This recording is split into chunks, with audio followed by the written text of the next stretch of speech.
You are listening to the Shopify Solutions Podcast, a podcast for Shopify store owners that brings you concrete examples on how to build and grow your e-commerce business.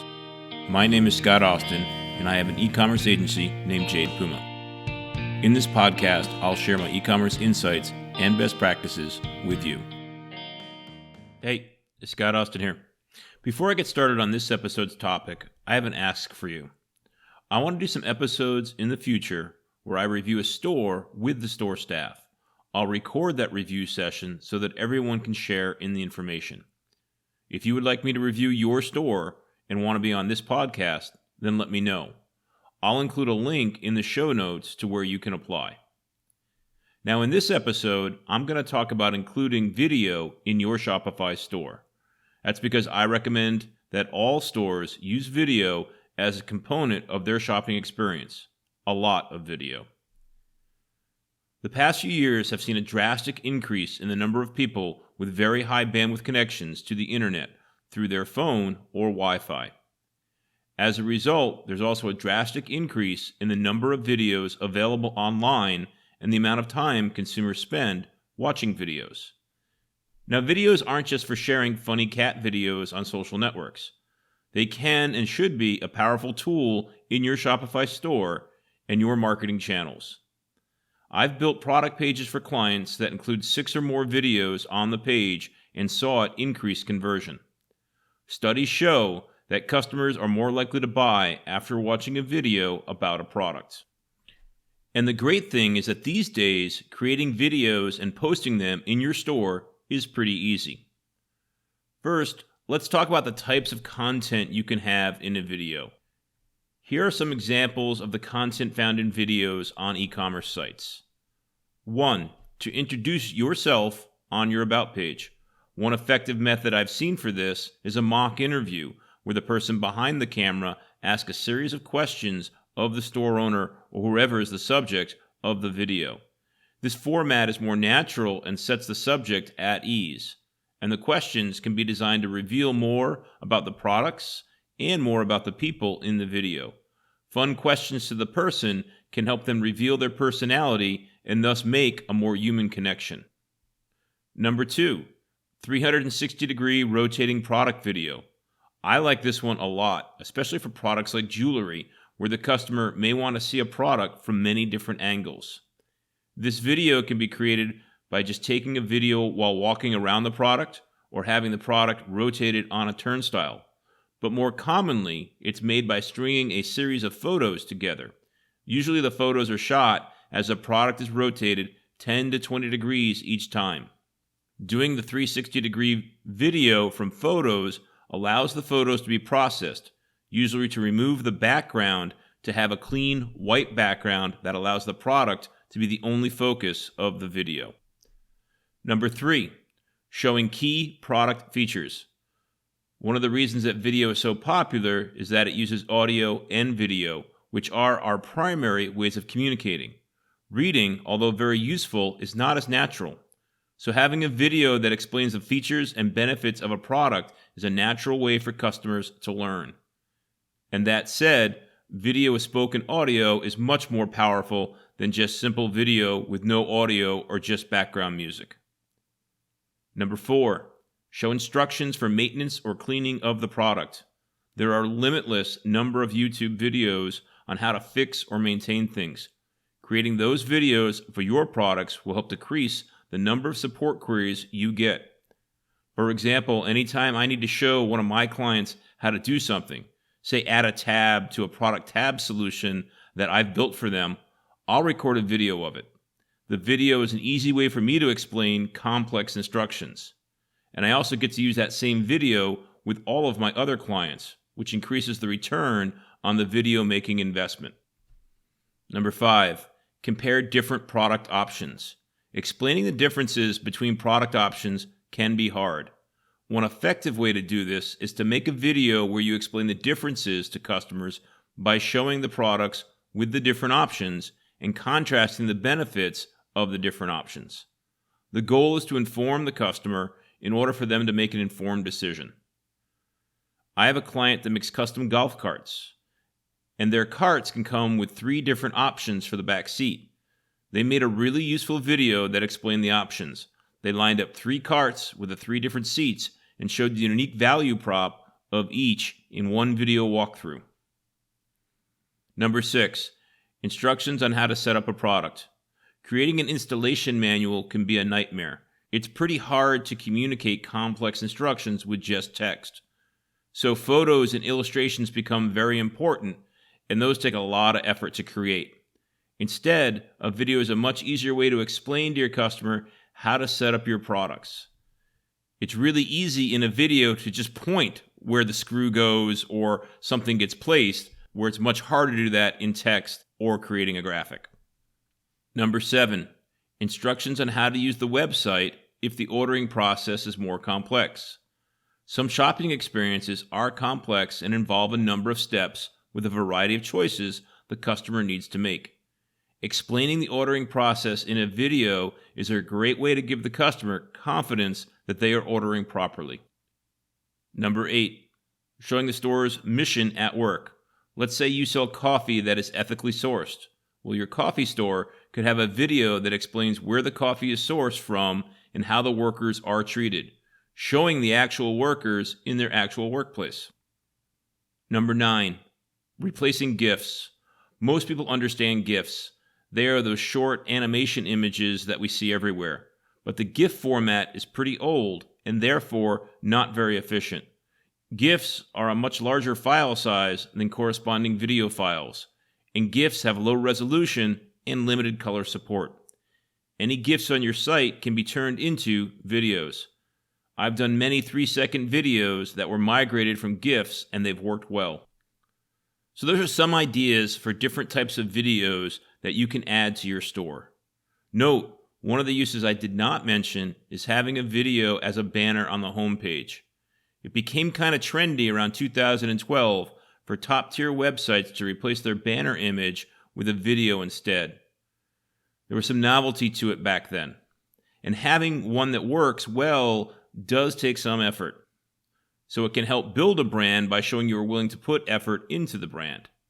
But I do not recommend it for most Shopify stores. First off, it usually doesn't improve the shopping experience. In fact, it can distract the customer. Homepage banner videos can seem more like a vanity project for the site than something that is done with the customer in mind. And secondly, it's a lot of work to create one that works well. I'd prefer you put that effort into improving the shopping experience or marketing to attract new customers. Of course, there are exceptions to every rule, and the one-wheel homepage video banner is an example of one that improves the shopping experience and the brand. I'll link to it in the show notes so you can check it out for yourself. Next, let's talk about where your video is hosted or stored. There are a number of ways that you can deliver videos in your store. Here I'll talk about the top 3. Number 1, YouTube. YouTube is the dominant player in internet videos. Any useful videos that you create for your store, you'll want to include on your YouTube channel also. And that's because YouTube has such a massive audience. YouTube can become an organic traffic driver for your store. Videos hosted on YouTube can be easily added to your store. The YouTube video player code is about 3.5 megabytes, which is fairly big and can severely impact your page speed score.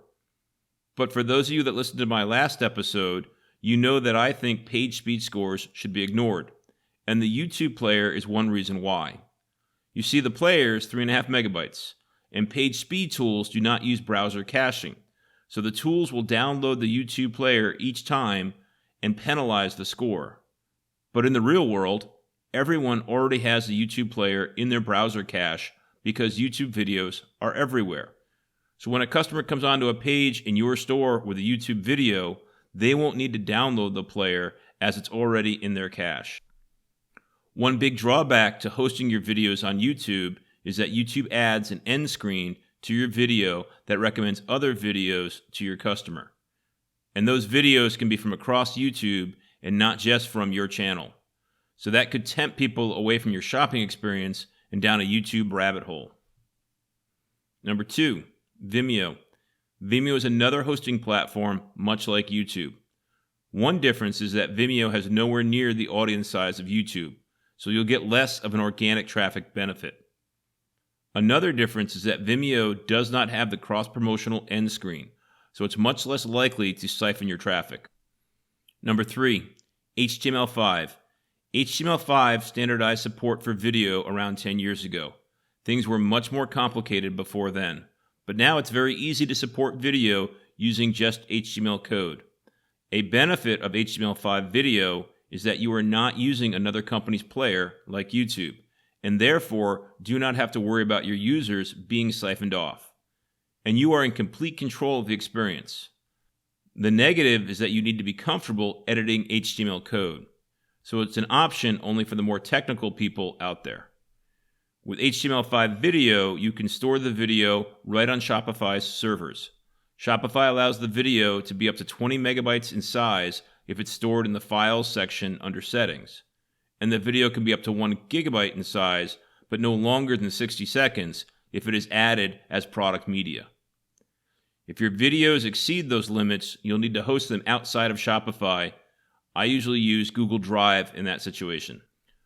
One thing to note with HTML5 video is that the video is streamed to the web browser when the customer clicks the play button. In other words, the video is not loaded when the page is loaded. So having videos on a page doesn't significantly impact page speed. Side note if you were confused about why I'm talking about page speed. Page speed is important, but page speed scores should be ignored. Which of these 3 options should you use? In some cases, just one, but there's also times where stores use 2 or all 3 methods. Here's some ways to think about the decision. 1. If you want to spend as little time as possible implementing video, then go with YouTube. 2. If you are technical, try using HTML5 video in your store where possible, though you'll also want to load the videos onto your YouTube channel for organic traffic benefit. 3. If you want a cleaner experience but aren't technical, then host your videos for Shopify on Vimeo. You'll also want to load the videos onto your YouTube channel for the organic traffic benefit.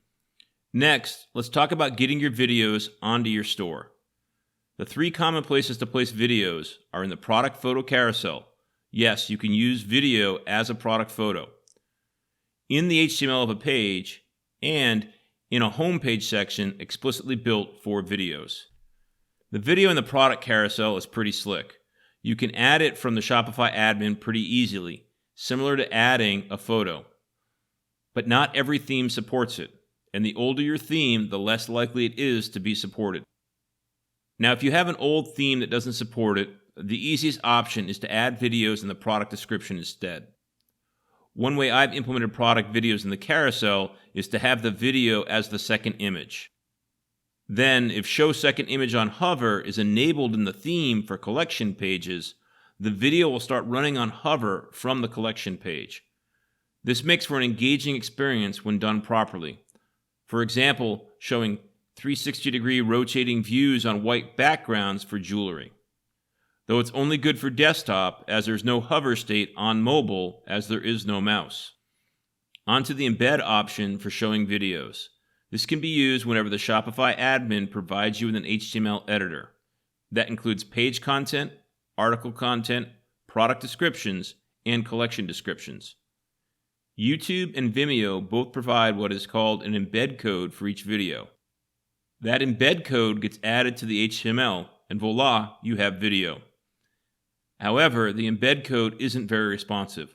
The width of the video is static, so if the video size is set to, say, 800 pixels by 600 pixels, the width of the page will be at least 800 pixels, even on mobile, which is too wide.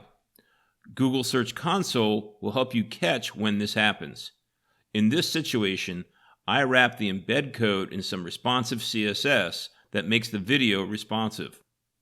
I'll include a link in the show notes to Embed Responsively, which is the free web tool I use for this. So let's talk a little bit about the video itself. Here's the thing, these days, people are a lot more forgiving of poor quality videos.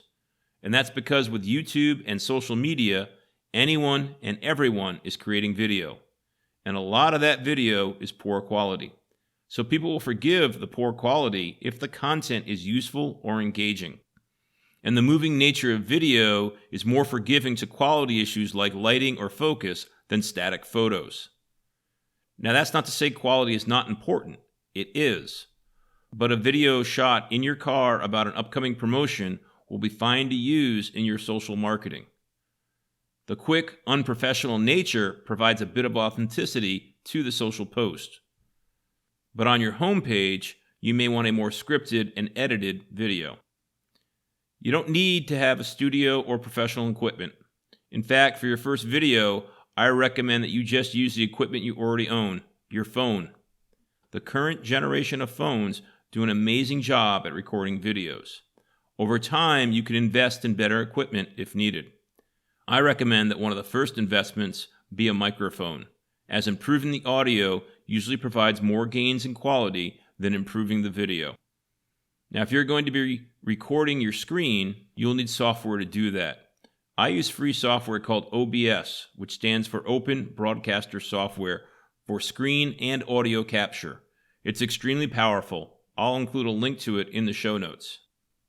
I'm not going to go into editing software recommendations here, as the tools vary greatly depending on what platform you are on: phone, iPad, Mac, or PC. That said, editing can greatly improve the quality of the video. Common edits include: 1. Adding title screens or closing screens. 2.